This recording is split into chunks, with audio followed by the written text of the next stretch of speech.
শুরু হচ্ছে নাটক দোহারে দেখেছি দোহে।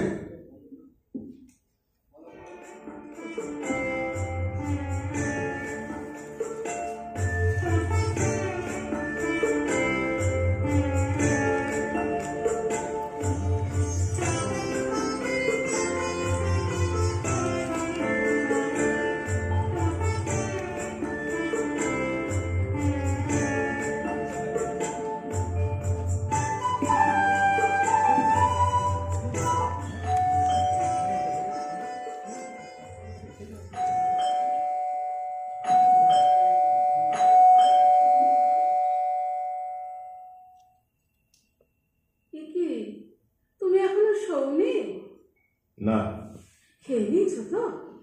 না। সে কি, কেন রাত 12টা বাজে? তুমি জানো রাত 12টা বাজে? ও মা, জানবো না কেন?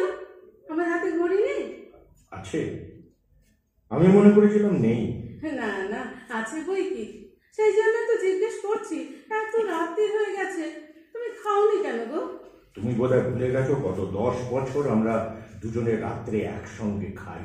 ও বাবা, তোমার মেয়ে যাচ্ছে একেবারে সপ্তমে। কি হলো কি? হ্যাঁ, কেউ এসেছিল? কথাটা কি হেসে উড়িয়ে দেবার মতো? মানে তোমার তাই মনে হচ্ছে? বিকেল 4টের সময় বেরিয়েছ, ফিরলে রাত 12টা। এটা ভদ্রলোকের বাড়ি নাকি? এই আবার কেমন কথা? রাত 12টা কেন হলো সেটা তো তোমার জানার দরকার। না না, নিশ্চয় দরকার আছে। কারণটা না জেনে তুমি অযথা মেজাজ গরম করবে, তা হবে না। এটা ঝগড়া করার সময় নয়, ঘুমোবার সময়। আমার ঘুম পেয়েছে, আমি যাচ্ছি। তার মানে তুমি খাবে না? না, খিদে নেই। খিদে নেই না খাবার ইচ্ছে নেই, কোনটা? কেন শুধু শুধু কথা বাড়াচ্ছ? বলছি না আমার ঘুম পেয়েছে, আমি শুতে যাচ্ছি। না, দাঁড়াও। চন্দননগর থেকে শ্যামবাজার আসতে কতক্ষণ লাগে বলে তোমার মনে হয়? ফাংশন শেষ হবার সঙ্গে সঙ্গে আমি তোমাকে ফোন করেছি, একবারও পাইনি, শুধু এনগেজ আর এনগেজ। তোমার প্রিয় পাঠক পাঠিকাদের ফোনে তোমার কুশল সংবাদ দিতে দিতে আমি তখন ক্লান্ত হয়ে পড়েছি। আরে আসার পথে সুনীল দা, নবনীতা দি, অমিতাভ দা সবাইকে পৌঁছে তবে তো আমাকে পৌঁছে দিয়েছে। রাত হবে না বলো? তোমার দাদা দিদিদের নামের লিস্টটা আমাকে না শোনালেও চলবে। ও, তা এরা তো একসময় তোমারও প্রিয় দাদা দিদি ছিলেন। হ্যাঁ, হঠাৎ তারা শুধু আমার দাদা দিদি হয়ে গেলেন কি করে? সেটা জানার আমার কোনো দরকার নেই। আর তুমি জানো যে আমি অবান্তর কথা বলাটা একদম পছন্দ করি না। আমি শুতে যাচ্ছি। শোনো, তুমি যাবে না, এখানে বসো।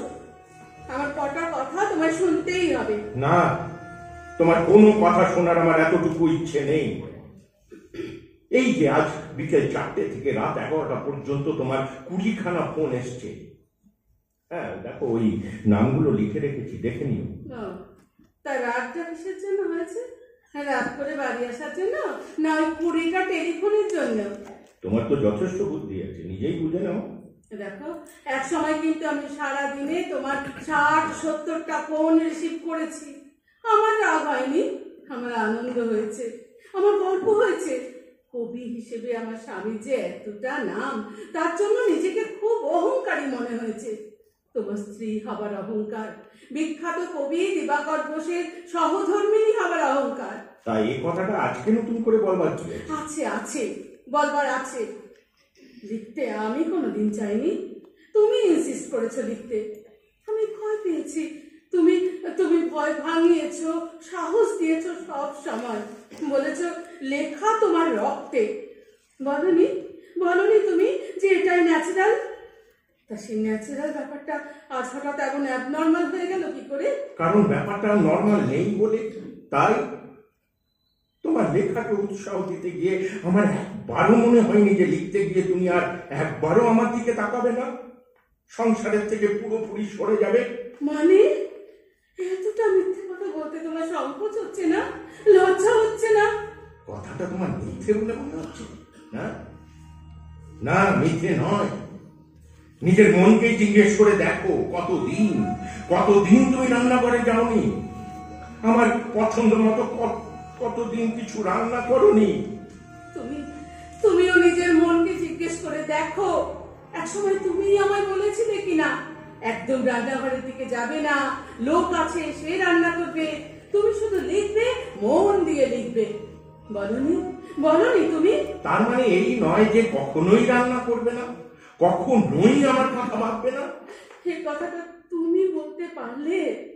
আমি তোমার কথা ভাবি না, ভালোবাসি না, বলতে পারলে তুমি?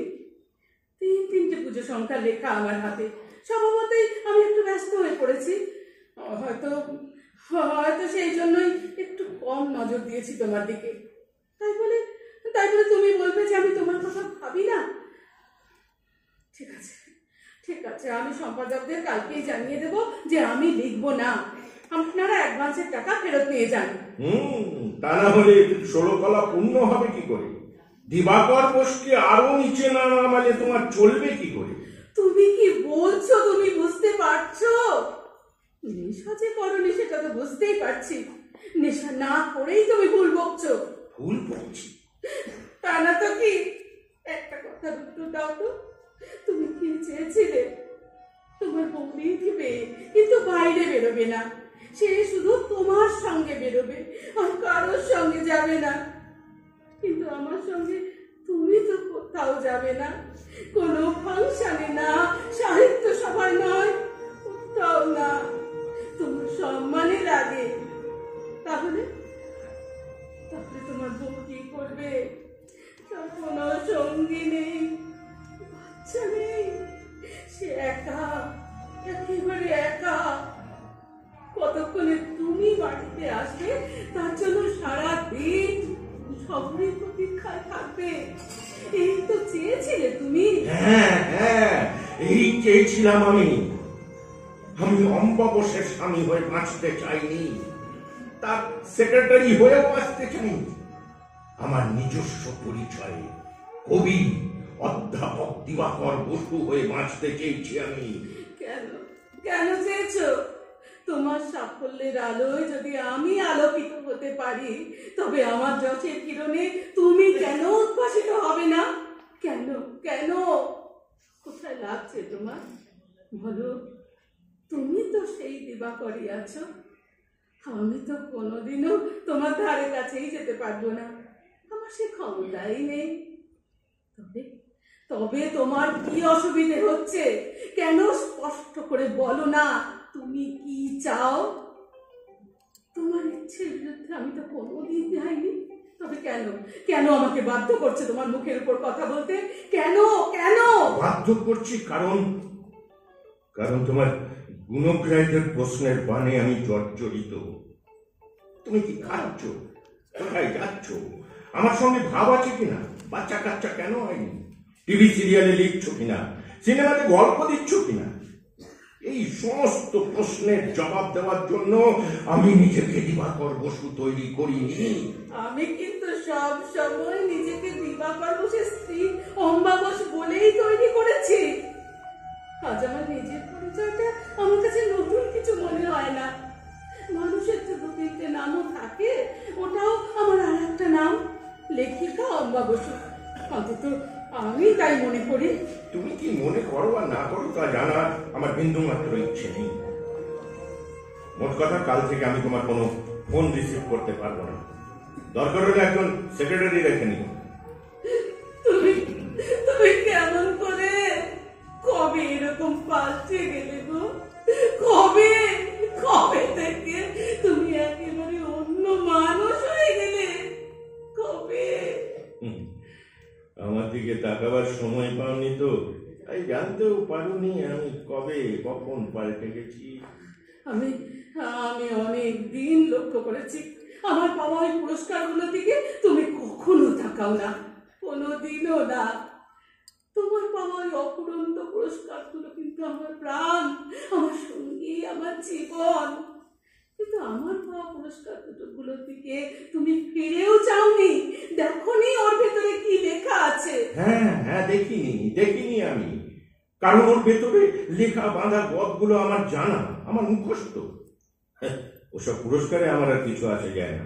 কিন্তু আমার যে হয়, তোমার ইচ্ছেতেই আমার প্রথম লেখা ছাপা হয়েছে, তোমারই টাকায়, তোমারই উৎসাহে। সেগুলো তো প্রকাশকরা তাদের নিজের ইচ্ছেতেই ছেপেছেন। লেখাগুলো কি দোষ করেছে? হ্যাঁ, তুমি একটাও পড়নি। আমাকে তোমার কিসের হিংসে? আমি কি তোমার সমান হতে পারি?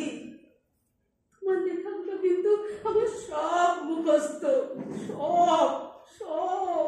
সেটা তোমার দয়া, তোমার করুণা, তোমার মহানুভবতা। হয়েছে, এবার খুশি তো?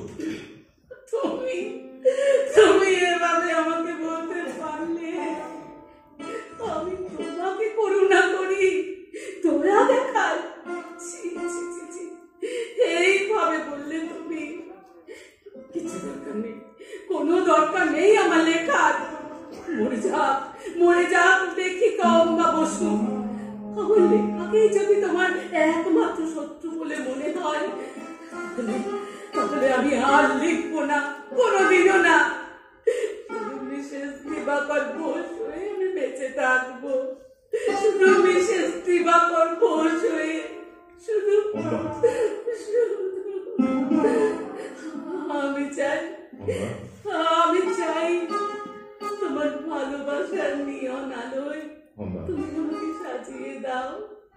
আর কিছু চাই না আমি, কিচ্ছু না। প্লিজ অম্বা, প্লিজ প্লিজ, কেঁদো না, কেঁদো না। Sorry, I am very sorry.